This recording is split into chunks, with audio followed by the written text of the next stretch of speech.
from the background that we have worked together in the last couple of years has been securing applications, which you saw Raj talk about yesterday, the application, the Purple Bug community and the whole app DevSecOps journey. And then, taking that opportunity to write a book to build a community, that step we took just because, some of the folks that we know here in this community that have worked in this application security business. Then the other part that we are working on is the cyber board book. It just got started a couple of weeks back, and what we are solving through the cyber board book, initiative within CFF is not just preparing CISOs for presentation to the board, but making the representation, having a representation of cyber in the board. And if you look at those two together, it changes the way you approach the problem.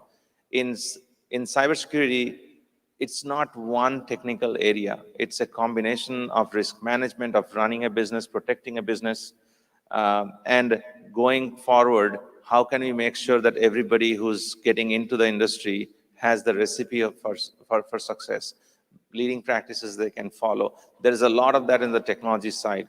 I kid you not, for the last 15, 20 years I've in this business, it's been very hard for me to find one place where I can go as a cybersecurity risk, oversight board person and follow.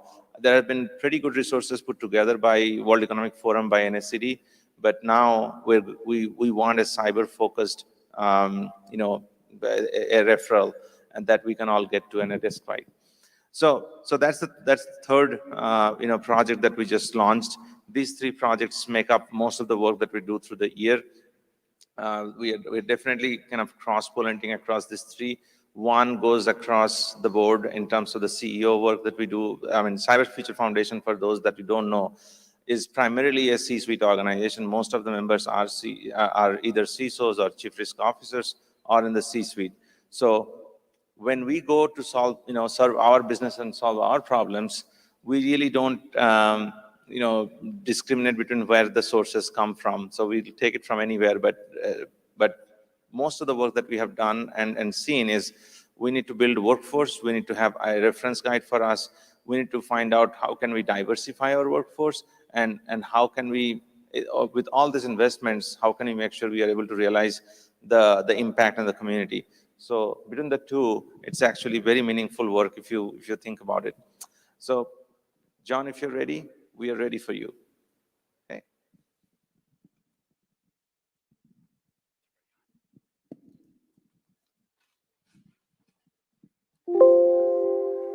All right.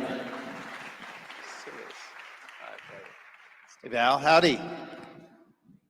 All right, I'm glad everybody filled up the tables in the front. Thank you, I noticed that. Very well, you ready to go? We have a PowerPoint ready.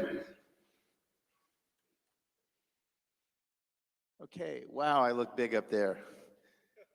Okay, before we get going here, I know a lot of familiar faces in the audience, but I'll start. This is a presentation I've done a few times, a mini version of it around something called software supply chain risk, which is super exciting for everybody here in high school, but I'll make it relevant for you, so pay attention. What this means, though, is I'll talk a little bit about software and security, but the problem in our society is this. I got a question for everybody in the front two rows. I assume you've downloaded apps from the App Store, right? Did you do a quick security check of those apps before you downloaded them on your Android or iOS? Did you know anything about those applications at all besides what they do? Who made them? Were they made in China? Were they made in a country that may or may not be friendly with us? Here's a quick question, more pointed. How many people have TikTok on their iPhone or Android devices? You can raise all your hands in the front. I know you're lying if you don't have the hands up. Okay, so if you haven't followed it, TikTok is made by mostly a company that is owned by a country that is less than friendly with us. And if you were to work with some of the people across the runway or over on the other side of the port of San Antonio, they would know quite honestly that, hey, maybe those people don't have our best interests in mind. So The point here about software supply chain risk is that our whole economy, the whole country is built on people that download and use software that they have no idea what it does from a security standpoint, or who it's, or in the case of TikTok, who it's logging data to and sending data back, your personal data, for the record. So this is a fun area. I'm trying to make it interesting for everybody. That's me. Have been in San Antonio for a long time, ex-Air Force person. I was lucky enough to, along with two other guys, have my company acquired about a year and a half ago by a company called Coalfire. I'm on my second to last day working for Coalfire, and then I'm going to do something interesting and new after that. But I do a lot of speaking. I was in Los Angeles last week. I was in DC last week. I do a lot of this stuff around software supply chain. But I'm going to try to make it real for everybody here because most of it's super technical and not interesting, to be honest with you. Okay. Wow, I'm going to start with a big word, asymmetric information. Okay, what this means is this. How many people have bought a used car? Okay, how many people drive a used car? Okay, that's probably a broader question, right? When you bought the used car, you had no idea if that car was a lemon or if it was a great car, right? You don't know. So what this means, that's a fancy, asymmetric is a fancy word for you don't have as much information as the seller. So if you're selling that car and you know it's a lemon, you're getting rid of it, right? You're like, hey, here you go, $10,000, thank you very much. It's about to fall apart. It's about to fall apart. But the person that's buying it has no idea, right? Looks good enough for me, right? So asymmetric information is a term that means the buyer really doesn't know what they're buying. And if you think you don't know what you're buying with a used car, guess what's more complex than a used car? Software, right? So again, next time you download an app from the App Store, next time you use one of these apps or pull something down, you generally don't know, right? So this is the problem that we have in industry, is one of asymmetry. And by the way, there's a guy named George Akerlof in the 70s that won a Nobel Prize coming up with this idea. But it's true. Buyer knows less than seller. Think about that with software and supply chain. Gosh, another MBA story here. Porter's Five Forces. There's a famous, also Nobel Prize, I think, writer called Michael Porter. And he came up with this interesting idea that said, hey, you need to know what your strength is as a buyer or your strength as a supplier. What does that mean in English? That means if you're Walmart or if you're the US Air Force, you can dictate terms to Amazon AWS. You can dictate terms to Microsoft and to others if you're big and you're a buyer. True story, we did a bit of security work for a large computer company near here, but not in San Antonio. You do the math. And they were going to an online customer relationship management application, very large scale one, largest one. And they went to these guys and said, hey, we would like to do a test of your environment, a security penetration test. And they said, we're not going to do that because we are fill-in-the-blank.com. And then the very large computer company north of here, not in San Antonio, said, oh, by the way, we're going to move our entire sales force into your cloud-based customer relationship management program. That's 15,000 customers. That's a multi-million-dollar contract. And guess what these guys did? They said, oh, sure, you can test our stuff. Come on in. So the point being is if you're Air Force or if you're that large computer company north of Austin, north of San Antonio, you have the power to dictate terms on acquisition. If you're other companies, you don't. If you're maybe small, medium-sized businesses, you're a price taker. You don't dictate terms. You take, if you're a small bank, if you're a small credit union, if you're a small business, you just take what you buy list price. So here's the other thing that's true. Again, we're talking software and the creation of software, building of software. The problem has been from age immemorial, like the scanning coverage, the security coverage, the testing of it is not great. And it never has been. And most companies don't even have 100% of coverage. They don't test their apps all the time. So all those apps that y'all are downloading maybe get looked at once or twice a year. So wow, that's putting a lot of faith. And what we have right now is you have a faith in a brand. You say, well, I downloaded that app from Bank of America because it's Bank of America. I downloaded this app from Home Depot because it's Home Depot. So you're using trust in brands as a proxy or as a means for, but you really don't know. And so this is the challenge. And then technical debt times 1,000. What I mean by that is they haven't done it and they have mountains and mountains of testing to do and they haven't done it. So here's the challenge, and I won't go too in depth on this. There's a term called software bill of materials.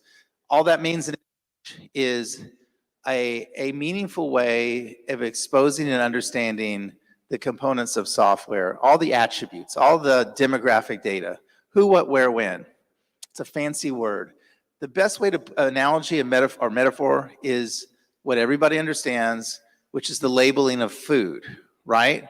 So like when you look at the label, or maybe, you want to know, hey, I have a peanut allergy. I'm going to check to say there's no peanuts in here. Okay, cool. I'm good. I'll eat it. Or, oh no, it has peanuts in it. I'm not going to eat it. Like you make upfront decisions based upon ingredients that are on the label. So what SBOMs, or software bills of materials, are doing are basically saying, look, I built all this software. I built it in Java. Here's the release. This is what it does. This is what it touches. This is the components. And as I give you that software, you kind of know what's in it, basically. So that's pretty cool. How many people have eaten M&M cookies? Be honest, be honest, be honest. How many people have made M&M cookies? Okay, less people. Okay, go. Yeah, I'm going to give you a recipe, so maybe you can copy that down and make M&M cookies after this. But okay, so here's the thought. What's in an M&M cookie, right? That's a recipe. Take a picture of that. Impress your parents, impress your wives, impress your husbands. Bring home, hey, I brought home a recipe. I'm doing M&M cookies because I went to a cybersecurity conference. But here's an interesting story. Look at those the ingredients that are in there. Like everybody knows what eggs are and vanilla. Those are components that are in that. But look at that one at the bottom. You don't really know what's in M&Ms, do you? Do you? M&Ms you get from a manufacturer. You don't know what's in M&Ms. You take on faith. M&Ms have been around for like 70 years. It's M&Ms, right? However, in the 70s, for those that are old enough to remember, mostly the people in the back of the room, in the 70s, there was something called the red M&M scare. How many people remember that? Red M&M scare. So in the early 70s, a Soviet researcher came out and said, the red dye number 2 that makes the red M&M, in the red M&M, might cause cancer. Might cause cancer. It freaked out everybody. So the people that make M&Ms pulled the red M&Ms for a decade. There were no red M&Ms for about 10 years as a result, because people didn't know. So the point being is you don't know what's in that red M&M. It was red dye number 2 is what it was called. They now use a different dye. But the point being, next time you eat something, just be a little bit mindful of like, hey, you don't really know, right? You just don't know. So the problem is, in this instance, you're making an upfront decision. You're like, I'm going to look at packaging. I'm going to say, do I have a peanut allergy? Yes or no. Does it have peanuts? Yes or no. But you know what other people use that labeling for? For health decisions, right? Like, hey, it's 1,000 calories. Maybe I'll pass on that. It ruins your dining experience when you go out to these restaurants. It's like, yeah, I want that meal, 1,200 calories. Maybe I won't have that, right? So this is what this does.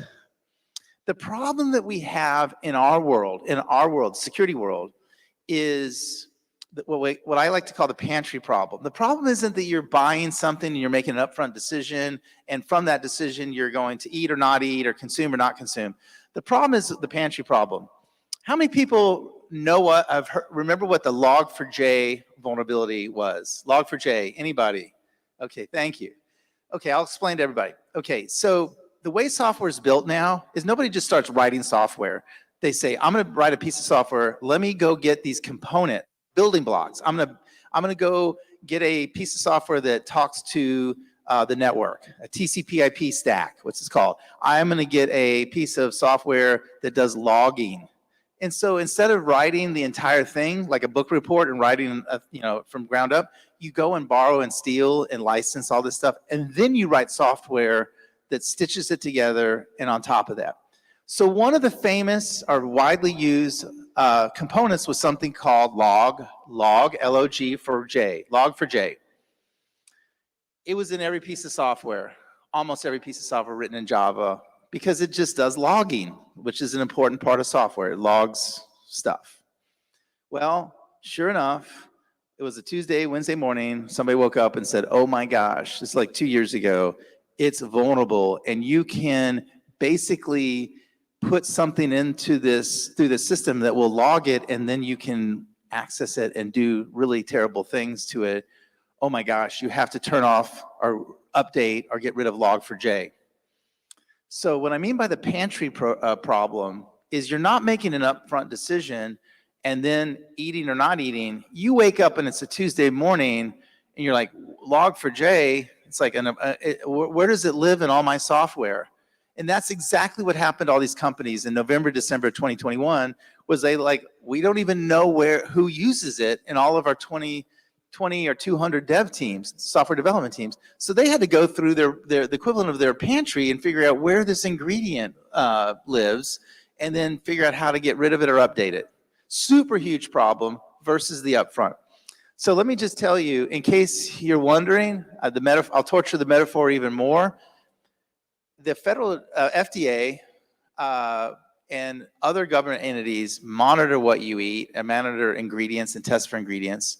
In 2018, they put 4 substances on, which were additives, on the banned list because they thought they were in fact carcinogenic or cause cancer. So this happens all the time, and this is our problem. So the pantry problem is unlike food labeling that influences an upfront decision. The problem that we have is the next log4j, which is it's a Tuesday morning, and suddenly a piece of software that we really didn't know what it does. We use it, it's a component, and now it's putting us crazy vulnerable. So to kind of address this particular issue, the White House in April of last year put out what's called an executive order, an EO, that said, hey, we as a federal government are going to change the equation here, and we are at least going to ask our vendors to to provide certain bits of information around software. And they asked for, I mentioned, software bill of materials, or SBOMs. And they said, look, we are the biggest buyer of software and systems on the planet, probably. We want to know what kind of software risk we're ingesting. When we get that next problem, log4j, where does it live? Are we affected? How do we fix it? On Wednesday. And that's the problem that we have. Just so everybody knows, when these weaknesses, security weaknesses come out, or vulnerabilities, the moment they come out, the bad guys, the hacking, the underground, the hacking community is quickly writing exploits to figure out how to break in, to hack, right? So from the moment that you hear it, you've got to fix it and pull in the new stuff. That's the challenge that everybody has. So that's what the White House is doing. So what does this mean? The EO, log4j, and even before that, SolarWinds. The reality of it is that this is a big deal right now in corporate America on the commercial side. And we're seeing throughout corporate America many more intrusive requests, more work, and lots of compliance. So those are all not fun things to do. That's me on Twitter, for those who are in cloud. I'm not on TikTok, sorry, because I know what the app does. So anyhow, don't send me a TikTok video. But I do have time for questions.